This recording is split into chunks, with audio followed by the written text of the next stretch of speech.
اسلامی جمہوریہ پاکستان کے شہر کراچی میں مرکز اسلامی، جہاں سے اللہ اکبر کی صداؤں کے ساتھ علم و نور کی روشنی پھوٹ رہی تھی، اس کے ماتھے پر کلمہ طیبہ کندہ تھا، دیواروں پر قرآنی آیات آویزاں تھی۔ کلمہ طیبہ کی جگہ فحاشی کے اڈے کا لوگو لگا دیا گیا، قرآنی آیات کو چھپا کر فلمی اشتہارات آویزاں کر دیے گئے۔ لائبریری میں جہاں اسلامی کتب سے تبلیغ اسلام کی روشنی پھیلنا تھی، اسی جگہ پر ہالی ووڈ بالی ووڈ کی فلمی سیڈیز رکھ دی گئیں، اور یہ سب کرنے والے یہودی، عیسائی یا ہندو نہیں بلکہ مسلمان ہی تھے۔ یہ سینما گھر شاید اسی طرح چلتا رہتا اگر جماعت اسلامی کے غیور کارکنان آواز نہ اٹھاتے۔ جماعت اسلامی شہر کراچی کے امیر حافظ دیم الرحمان اہل کراچی کی آواز بن کر اٹھے اور انہوں نے عدالت کا دروازہ کھٹکھٹایا، اور آج ایک طویل جدوجہد کے بعد المرکز اسلامی کو اس کی اصل حالت میں بحال کر دیا گیا ہے،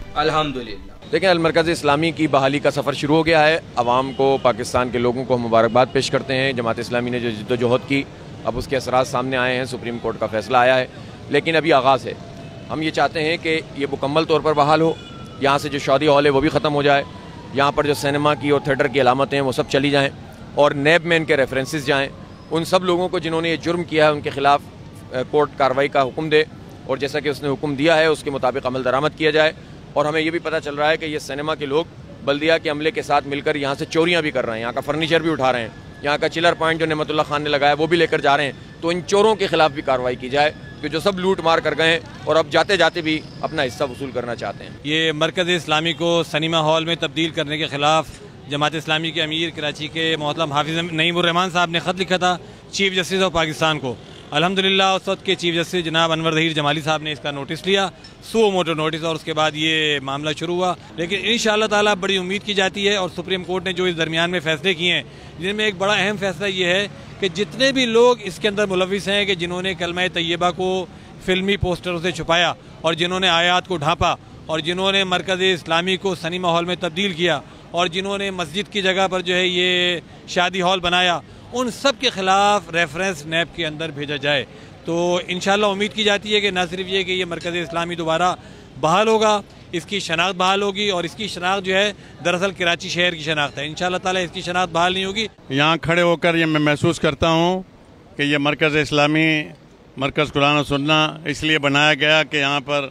اللہ اور اس کے رسول کی تعلیمات کو عام کیا جائے گا، جو ہمارے ملک کا مذہب بھی ہے، ہمارے ملک کا مقصد بھی ہے، اور خاص طور پر اہلیان کراچی جنہوں نے اللہ اور رسول کے نام پر ہجرت کی تھی، وہ تو یہ دل سے چاہتے ہیں کہ اس مرکز کو آباد کیا جائے اور یہاں سے قرآن و سنت کی تعلیمات کو عام کیا جائے۔ جماعت اسلامی کے دور حکومت میں تعمیر ہونے والا المرکز اسلامی، جسے سینما بنا دیا گیا تھا، جماعت اسلامی کی طویل جدوجہد کے بعد سپریم کورٹ نے المرکز اسلامی کے حق میں فیصلہ دے دیا، اور آج ایک بار پھر المرکز اسلامی اپنی پرانی حالت میں بحال ہو گیا ہے۔ اللہ تعالیٰ کا بہت بہت احسان ہے کہ سپریم کورٹ نے یہ جو فیصلہ دیا ہے اور اس کی پرانی حیثیت بحال کی ہے،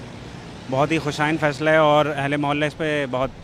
خوش ہیں۔ بھائی مرکز اسلامی کے بارے میں تو پتہ ہی نہیں تھا کئی لوگوں نے جنہوں نے یہاں فلمیں دیکھی، وہ بعد میں بھی یہ جب اترنا شروع ہوا کلمہ طیبہ وغیرہ لوگوں کو نظر آیا، اور جب فیس بک وغیرہ پہ ہم نے لوڈ کیا تو لوگ کہہ رہے ہیں یار ہمیں تو کتنا گناہ ملا ہوگا۔ تو یعنی یہ چیز لوگوں میں اویئرنیس ہی نہیں تھی کہ ہم جہاں مووی دیکھنے جا رہے ہیں وہ کوئی ایک اسلامی مرکز ہے۔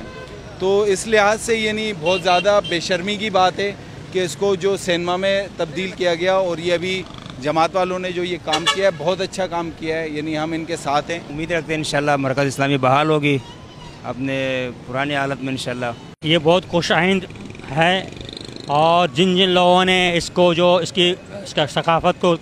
ختم کرنے کی کوشش کی ہے ان کو قرار واقعی سزا ملنی چاہیے، اس لیے کہ کلمے کی بے حرمتی کی گئی ہے، کلمے کو چھپایا گیا، قرآن آیتوں کو ڈراموں اور انڈین فلموں کے پوسٹر سے چھپایا گیا۔ تو